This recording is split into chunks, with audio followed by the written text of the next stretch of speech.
Hey up everybody, Magpie Gaming here, and in this video I'm going to do a breakdown of the live reveal of Battlefield 5. And it is called Battlefield 5, it's not Battlefield V as some people thought, but V for victory makes sense because we are going back to World War II. This was confirmed in the live reveal, and I think most people expected that anyway. So what I'm going to do is I'm going to break down the reveal little show thing that they did. Was about half an hour long, and then I'm going to give my personal opinion at the back end of the video. So to start off with, we had 3 devs from DICE there. I think one of them was the main guy who heads it all up, and they were talking about what is going to be included in this game, and they've said that they want to give us a unique portrayal of World War II. Obviously World War II is a theme that's been done when in terms of gaming and movies, so bringing a unique perspective of it and a unique portrayal might be something that's a little bit hard, but they reckon that they can do it, and they're going to give us a fresh perspective on the war. First things first though, War Stories is going to return, and it sounds as though they've not changed too much with the War Stories formula. They've kept it the same. It's going to take you through historical events within the war, and you're going to follow characters and stories through as you go. War Stories was well received within the first game in Battlefield 1. I highly enjoyed them. A lot of people wanted more of them, including myself, but they never expanded on them any further than from the base game. But they are going to make a return, obviously the World War II setting for this one, and a new set of characters and stories. The next big change in the game is Operations. Operations is now going to be called Grand Operations, and this will feature 4 in-game virtual days in which players will work through various maps and modes to complete objectives based on historical battles, with the results of the day before impacting on the next day. So you've really got to, there's a big emphasis on teamwork with this mode. It says it will be the largest mode within the game. It will go over several different maps and modes, and it's not going to be somebody you can sit down and play over with in 20 minutes. And they didn't really give any more details on it other than that. They said that there will be more shown at EA Play. You will get to see this mode running live. People will get hands-on with it, so we'll obviously get a lot more info about this then. Co-op is making a return to the game. I think it was Battlefield 3 and not Battlefield 3, I think Battlefield 3 was the last one with co-op. BF4 and BF1 obviously didn't have co-op in them, but it is making a return this time, and it will allow you to have up to 3 players working cooperatively. You're going to have resource management thrown into this, and whilst I was listening to the reveal, the guy said that you will have to make choices, your resources, how well kitted out you are, what kind of health you've got, and he says you'll have to make decisions on whether to extract or not. Now, once he said the word extract, the subject instantly changed. Now, what does he mean by extract? I don't understand that. Does that mean you go in and then if you can't complete it, you've got to leave it? Is there some kind of looting system here and you need to extract with loot? Obviously I play a lot of Escape from Tarkov recently, so that makes me think of that, but it could be that it's just simply ending the game early because you can't go on, and if you went on and died it would ruin your score. Not too sure on that. They don't give away a great amount of details again on it, but they say that resource management is included this time, so yeah, we'll have to wait for EA Play for more information on that one. The movement system within the game, the way your character moves and how you can move them, has been completely overhauled. It's got a more rich and immersive and realistic gameplay style in this time. For instance, shockwaves from blasts will physically push your character, and you can now ledge up and climb on objects, and you can also sprint whilst crouched, which is a highly realistic one. It was something that it's something you can do in real life, so you'll be able to sprint and crouch between different types of cover from within the game. Bullet penetration is going to be included in this game. The higher caliber weapon, the more you will be able to penetrate through materials. So again, a pistol isn't going to get you anywhere, but a large LMG will be able to pierce walls, doors, things like that. So that's a new addition to the game. I'm interested to see how this one works. Obviously you get a lot of people going, oh, well, you wall hacked me. Well, yeah, you can wall hack for real now if your gun is powerful enough. So that's an interesting addition to the game. Gas masks are now gone. Gas masks, I hated them in BF1. Yeah, they were useful, but they were annoying to wear. They have now gone. They have been replaced by a toolbox, and with this toolbox, every player gets one. You were able to fortify buildings. So for instance, if a building is destroyed by the enemy, if a tank hits it, something like that, you will be able to get your toolbox out and fortify that location to a certain extent. You're also going to be able to build extra things on the battlefield, such as sandbags and foxholes, machine gun nests, things like that. Obviously, if you are of the support class, you will be able to use your toolbox faster, but every person will get a toolbox, so you can do like the very basics within the game when it comes to fortification. So that's an interesting mechanic going into the game, something that probably wouldn't work in Battlefield 1 right now because it's too fast paced, but I do get the impression that they're trying to slow the gameplay down a little bit with this one and give us more options for winning within the game. It's not just going to be a spawn, shoot, die mechanic. There's going to be a lot more of you having to think about things in this one. Of course, there's new weapons and vehicles introduced in the game, all fitting the era of World War II. We're not given too many examples in the reveal, but the Type 1 tank was in there and the MG42 LMG was in there too. So again, people will probably break down the actual trailer for more information on the weapons and the vehicles that are out there, but a new raft of vehicles and weapons are coming. Now for this game, it's going to include what's called the company, and the company is basically your own personal set of soldiers and weapons, and for each class you will have your own soldier that you can customize. You'll be able to choose their loadout completely, you'll be able to choose what clothing you have and give them. You're going to have things like face paint, and it's just going to give you a deeper amount of customization within this game. And obviously as you play through the game, you will level up and unlock new things, new options that you can apply, new skins and things like that you can apply to your vehicles, your weapons, your soldier, etc, etc. The next reveal at the show that managed to get a big applause from the crowd that was there, the biggest applause, the applause for this announcement was even bigger than after they'd watched the trailer, but that is that Premium is gone. All DLC within this game is going to be funded through cosmetic items, so you're going to be able to buy cosmetic items for your character.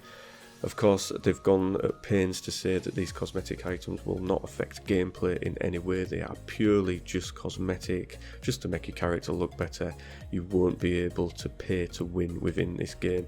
This is something that obviously stems from Battlefront. A lot of people were worried that the same kind of issues would crop up, but they went at pains to say that that isn't the case. Premium is simply gone and it'll be supported by cosmetic items. So the cosmetic items you will be able to unlock, and the only way you can unlock them is by playing the game. The guy says in the reveal that skill is key, and simply playing through the game will unlock you new gear. You are not going to be able to buy access to that gear. So this means that live services is now taking over with the game. There's going to be no more premium, and the way live services is going to work is they will periodically release stuff for the game, obviously supported through the money that they receive from cosmetic items that people buy. And the live services within the game is going to be called Tides of War, and that will bring us themed chapters of war going along. And basically it will give us new modes, new maps, new challenges. Some of these challenges will be daily, weekly and monthly, and these challenges will give us rewards such as new gear, so new weapons, vehicles, dog tags, face paint and soldier and weapon skins. And the first one is going to be called Fall of Europe, and this will start as soon as the game is launched. And the game is going to be launched on the 10th of October across all three platforms, so that's PC, PS4 and Xbox One, 10th of October.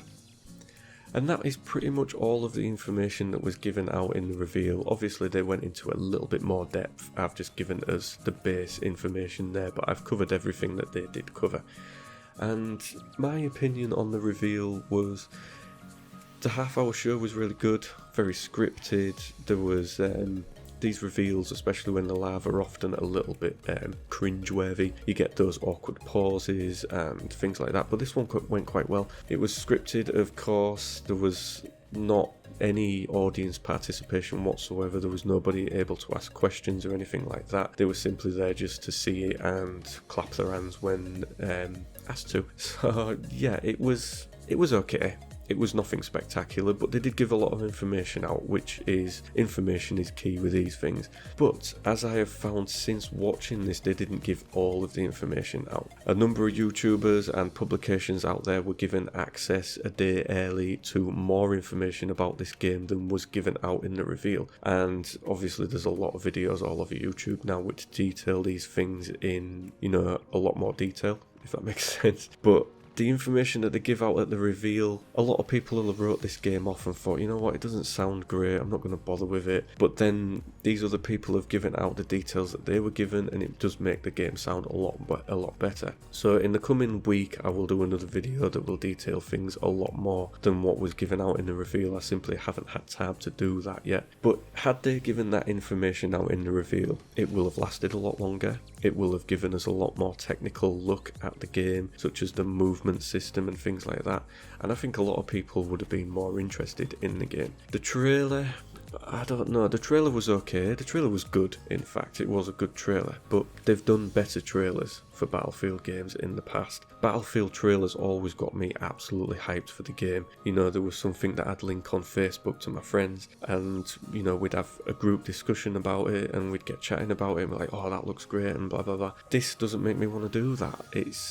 I don't know, it left you wanting more, obviously, but it left me feeling a little bit empty. Like I wanted to see a little bit more in the trailer. So it kind of starts like a live action trailer, and then it turns into a first person perspective one, and the HUD shows up on the screen, and I don't know, it just left me feeling a little bit empty. Like I say, I wanted to see a little bit more out of it. But it does sound like they want to make this game a lot slower paced. It's not going to be, as I say, spawn, shoot, die, spawn, shoot, die. You're going to have to think about things. Health won't automatically regenerate within this game. Health is going to be in stages. It's going to be like a staged bar. So once you have lost one bar, you won't be able to regenerate that anymore. So say for instance you've got 3 bars, you get shot, that takes you down to 1.5. You'll only be able to regenerate up to 2. You won't be able to get that third one back. So your actions are truly going to have consequences within this game. You know, you're going to have to pick your battles. You're going to have to think, right, I need to step back, I need to go get, I need to go med up. Medics aren't going to be able to throw out packs here, there and everywhere. It sounds like they're going to be at set points throughout the maps. So you have to seek one of those out to med up. And this is going to be the same with ammo. Ammo won't automatically regenerate either. So it does sound like they want to make this game a lot more tactical. You're going to have to do a lot more thinking, and I think that's a good thing. I get, I love Battlefield as it is now, but it does get a little bit annoying when you're constantly dying, respawning, and it's just kind of never-ending fucking ant fest of killing each other and restarting. There's not a lot of thinking, there's not a lot of teamwork. So I think this is a push towards making teams work together. As I say, you're gonna have to think about what your next move is. Can I engage these people? Have I got enough health for it? Have I got enough ammunition? No, I haven't. I need to go back and get some, etc. So yeah, the slowing the pace of the game down, I think that's good. They're making it more tactical. I think a lot of people will enjoy that. Of course, some people will just want the Battlefield experience as it is now, but it's changing and we just need to change along with it or go play Call of Duty.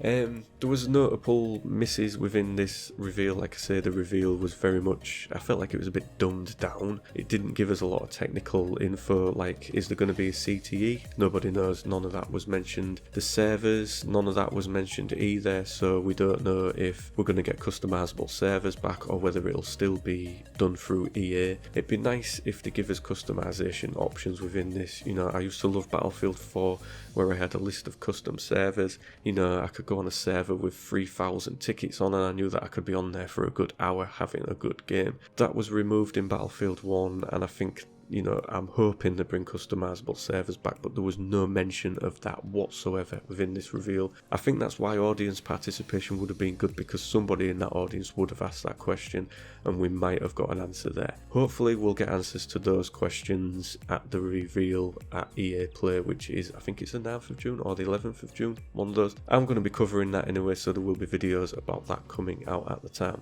But yeah, as I say, I will get a more detailed video out in the coming weeks, but I might wait until EA Play and do one then. And yeah, I'm excited for this. A lot of people didn't want World War II. The video reveal that they put on their account, it got a hell of a lot of dislikes. So, it was like 2-to-1 with likes and dislikes the last time I looked. So a lot of people aren't too enamoured with the overall location. But you either really wanted World War II, or you really wanted another setting, or you were like, I'd love another setting, but I'll go with World War II. And that was me. I was in the middle. I'd love to have seen a Bad Company free game. I think if they'd have revealed something like that last night, the crowd would have been absolutely amazed. And I think a lot more people would have been up for it. But World War II is is a natural regression from World War One, so I'll give them that. But I think in the next Battlefield, people aren't going to want to see a World War themed game. They're going to want to see something modern, and I think that now people are voicing that opinion. This is kind of the stage where they will start development on the next game, so hopefully they are listening and taking note. And that's pretty much all I've got to say on this for today. I'm sorry it's been a longer than usual video, but there was a lot of information to cram in there. I'm sorry also that there's no actual footage of the trailer in the background, but you get a copyright strike if you try and use that, so you know that isn't around. I've just used concept art and some of my gameplay from BF1, so I hope you don't mind that. And yeah, if you want to stay up to date with this game, don't forget to subscribe to me, press the little bell icon so you're informed of my latest videos. And as always, ladies and gentlemen, thank you very much for watching and listening. Don't forget to like, share and subscribe, and I will catch you in the next one. Take care.